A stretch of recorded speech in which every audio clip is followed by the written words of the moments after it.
तो ये movie descendant शुरू होती है एक कपल से, शॉन और उसकी वाइफ एंड्रिया, जो कि लॉस एंजलिस में रहते हैं। एंड्रिया एक्सपेक्ट कर रही होती है और दोनों अपने बेबी के लिए बहुत एक्साइटेड होते हैं और होना भी चाहिए, लेकिन बेचारा शॉन एक बड़ी प्रॉब्लम का सामना कर रहा होता है, जो कि है पैसों की कमी। अब और कुछ तो ना सही, लेकिन वो एक स्कूल में सिक्योरिटी गार्ड के तौर पे जॉब करता है, लेकिन सैलरी इतनी कम होती है कि वो अपनी फैमिली का फ्यूचर सिक्योर नहीं कर पा रहा होता। उसे उम्मीद होती है कि प्रिंसिपल उसे किसी प्राइवेट सिक्योरिटी कंपनी में रिकमेंड करे जहाँ सैलरी अच्छी मिलने लगे। उसे लगता है कि अगर ये चांस मिल गया तो सब कुछ बेहतर हो जाएगा। अब सीन शिफ्ट होता है हॉस्पिटल के अंदर। शॉन की वाइफ अल्ट्रासाउंड के लिए आई होती है। डॉक्टर बताता है कि उसको इस फेज में कुछ कॉम्प्लिकेशंस हैं, लेकिन साथ ही शॉन को ये भी कहता है कि इस वक्त उनको सिर्फ केयर और इमोशनल सपोर्ट चाहिए।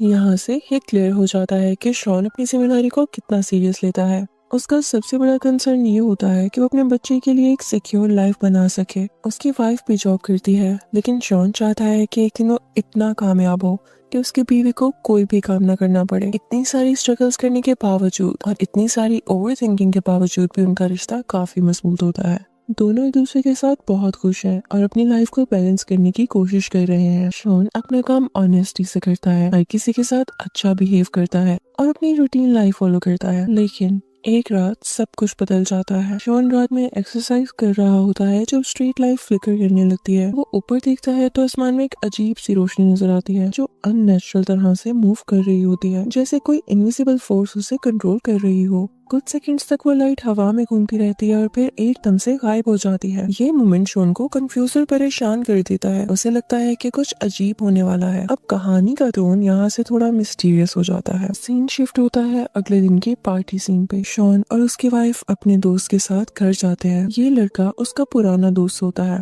बिल्कुल भाई जैसा। शॉन की माँ उसके पैदा होने के वक्त मर गई थी और जब वो सिर्फ 7 साल का था तो उसके फादर ने अपनी जान ले ली। तो उसके बाद शॉन का ख्याल उसके दोस्त की माँ ने ही रखा था और इस तरह से जैसे वो उन्हीं का कोई फैमिली मेंबर हो। उस औरत का नाम रॉबिन होता है, यानी शॉन के फ्रेंड की मदर का नाम। वो एक केयरिंग लेकिन शार्प जुबान वाली औरत होती है। उसको हर एक की बातें जानने का बहुत शौक होता है। अब पार्टी के दरमियान में वो शॉन से उसकी फाइनेंशियल हालत के बारे में पूछती है। वो उसे कुछ हेल्प की भी ऑफर करती है, लेकिन शॉन मदद लेने से मना कर देता है। रॉबिन कहती है कि उसके फादर भी ब्रिलियंट थे, लेकिन पैसों के मामले में हमेशा स्ट्रगल करते रहते थे और ये प्रॉब्लम शायद उनकी फैमिली में ही चलती आ रही है।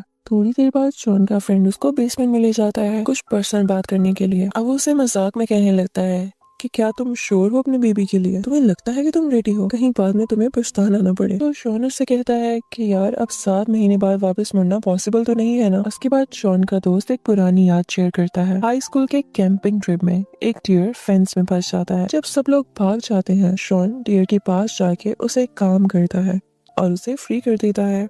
शॉन का फ्रेंड उसे कहता है कि तुम्हारे पास तो एक मैजिक टच है, तुम जरूर अच्छे बाप बनोगे। शॉन कहता है काश मुझे अब भी वही कॉन्फिडेंस होता। उस वक्त शॉन बेसमेंट में कुछ गन्स देखता है। शॉन का फ्रेंड बताता है कि ये गन्स उसकी वाइफ के वालिद की थी, यानी उनके फादर की थी। शॉन मजाक में कहता है कि उसे भी एक गन लेनी चाहिए। शॉन का फ्रेंड मना करता है और कहता है कि बेबी आने वाला है, तुम्हें किसी और प्रोटेक्शन की जरूरत नहीं है, तुम तो खुद अपनी फैमिली के लिए प्रोटेक्शन बनोगे, देखना।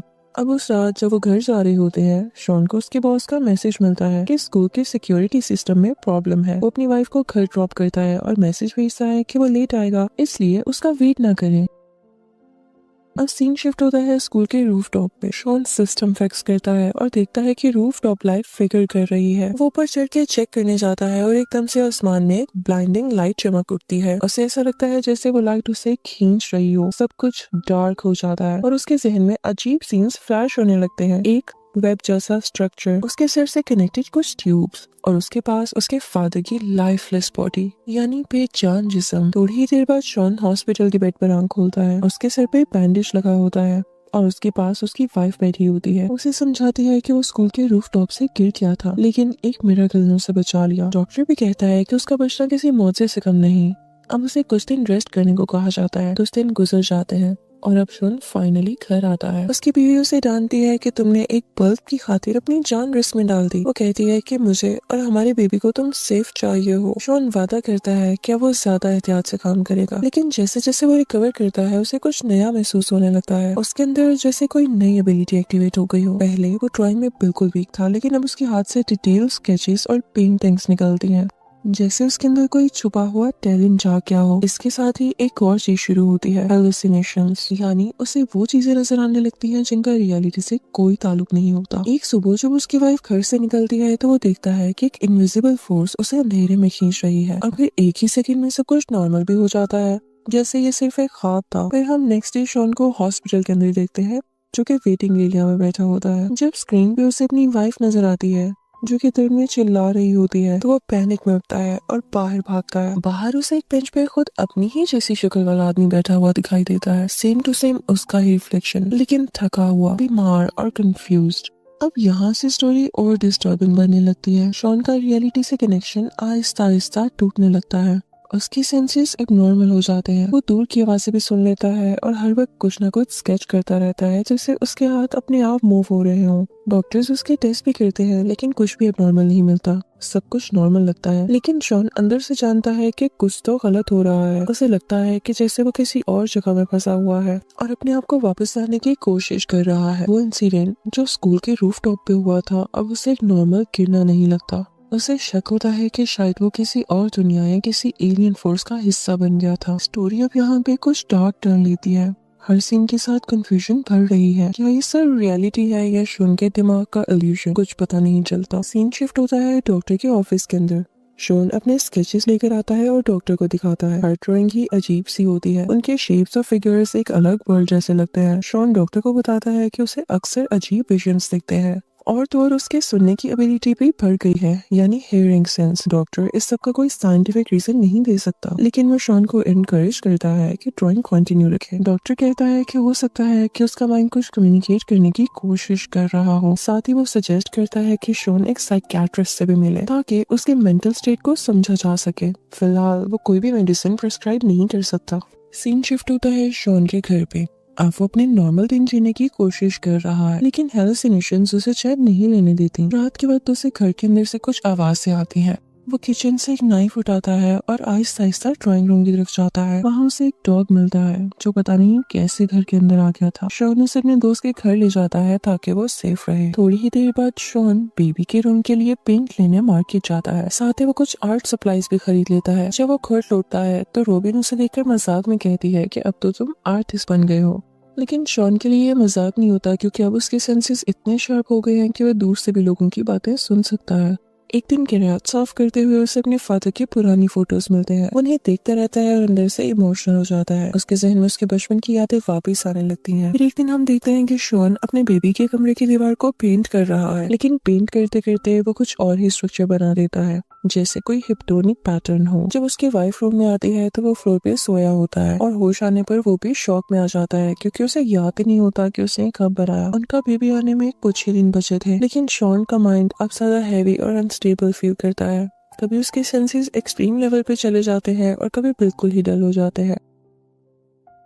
एक रात दोनों पार्टी में जा रहे होते हैं। वहाँ शॉन को और भी डिस्टर्बिंग चीजें नजर आने लगती हैं। उसे एक आदमी दूर से घूरता हुआ दिखता है और जब वो ध्यान से देखता है तो उसे लगता है जैसे वो आदमी कोई और नहीं बल्कि उसका दूसरा ही वर्जन हो। वो सोच में खड़ा रहता है। जब वो उसका दूसरा वर्जन अपनी आंखें खोलता है जो कि बिल्कुल अननेचुरल लग रही होती हैं, तो शॉन काफी हैरान हो जाता है। अगले ही मोमेंट सब लोग नॉर्मल दिखने लगते हैं, लेकिन शॉन का दिमाग हिल चुका होता है। कुछ देर बाद उसकी वाइफ उसे देखती है कि वो रोड के साइड पे बैठा हुआ है जहाँ उसके नाक से खून निकल रहा होता है। उसे समझ नहीं आता कि ये सब कैसे हो गया।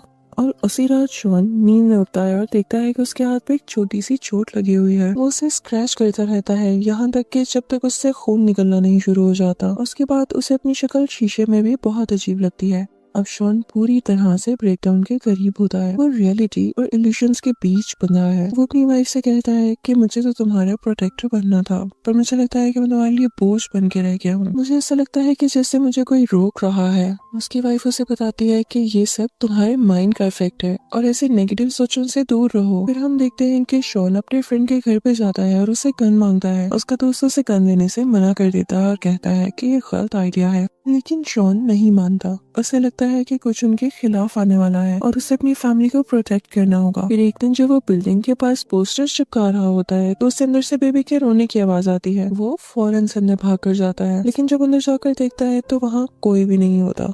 अब Shawn regularly psychiatrist sessions attend कर रहा है और डॉक्टर से पूछता है कि उसके साथ क्या हो रहा है, जिस पर उसे पता चलता है कि उसे एक सिंड्रोम है। एक ऐसी रेयर कंडीशन जिसे हेड इंजरी के बाद इंसान के अंदर एक्स्ट्रा ऑर्डिनरी टैलेंट एक्टिव हो जाते हैं। डॉक्टर समझाता है कि कभी कभी ब्रेन इंजरी के बाद सेरोटोनिन नई कनेक्शंस बनाता है, जिसकी वजह से हिडन एबिलिटीज अनलॉक हो जाती हैं। ये अनयूजुअल जरूर है, लेकिन इसमें हैरत वाली कोई बात नहीं है और ना ही ये डेंजरस है। लेकिन शॉन अंदर से कुछ और सोच रहा होता है। उसे लगता है कि ये सब एलियन इंटरफेरेंस का ही रिजल्ट है। टाइम जैसे जैसे गुजरता है उसके साथ उसका गिल्ट बढ़ने लगता है। उसे लगता है कि वो अपनी वाइफ का सही से सपोर्ट नहीं बन पा रहा है और इसी गिल्ट के चक्कर में वो बुलेट्स भी खरीद लेता है।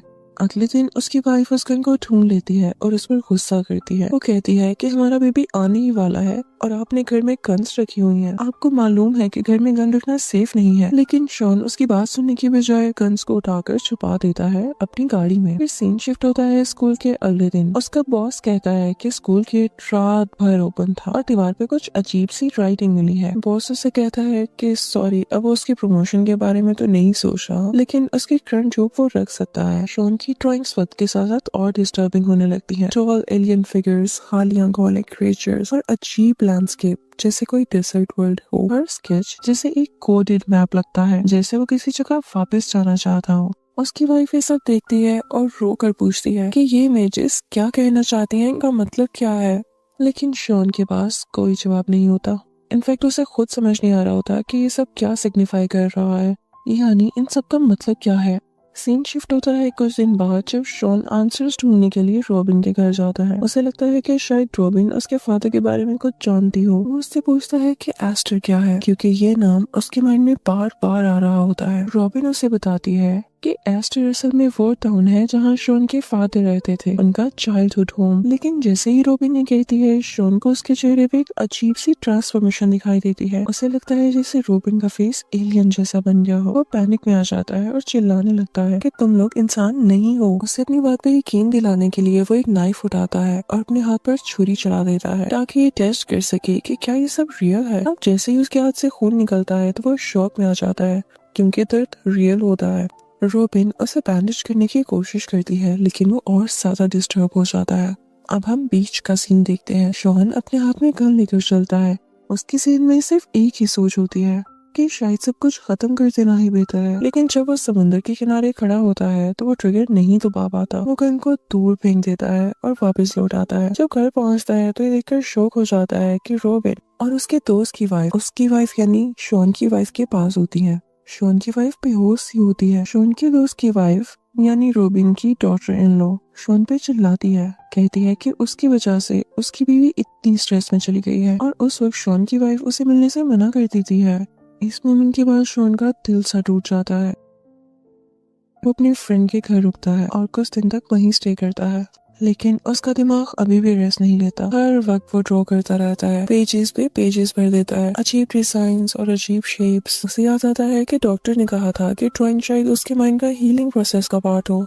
अब की बार वो फिर से अपने स्केचेस लेके डॉक्टर के पास जाता है। डॉक्टर उन ड्राइंग्स को देखता है लेकिन कहता है कि ये इतने कॉम्प्लेक्स हैं कि इनका मतलब समझना मुश्किल है। शॉन इरिटेट हो जाता है। उसे लगता है कि सब लोग उसे समझने की बजाय इग्नोर ही कर रहे हैं। फिर एक दिन जब वो डॉक्टर के ऑफिस में होता है तो उसकी नाक से खून निकलने लगता है। उस मोमेंट के बाद सब कुछ ब्लर हो जाता है और अगले ही पल वो हॉस्पिटल के एक और रूम में होता है। वहाँ एक औरत लेबर पेन में होती है और थोड़ी ही देर बाद वो मर जाती है। जब शॉन उसका चेहरा देखता है तो वो उसी की बीवी होती है। वो चिल्लाता है, बहुत रोता है, लेकिन फिर एक ही सेकंड में उसकी आंख खुल जाती है और उसे रियलाइज होता है कि ये सब तो सिर्फ एक ड्रीम था। वो फौरन से घर जाता है और उसी वक्त अपनी बीवी को चेक करता है। उसकी बीवी ठीक होती है, लेकिन उसे फिर से हेलुसिनेशंस दिखाई देते हैं। उसे लगता है कि रॉबिन और उसकी बहू यानी उसके फ्रेंड की वाइफ एलियंस बनकर आए हैं और उसकी बीवी को तकलीफ दे रहे हैं। लेकिन कुछ सेकंड्स बाद सभी कुछ नॉर्मल हो जाता है। फिर शॉन बेबी के रूम में देखता है कि कुछ नई पेंटिंग्स बनी हुई हैं जो कि उसकी बनाई गई नहीं है।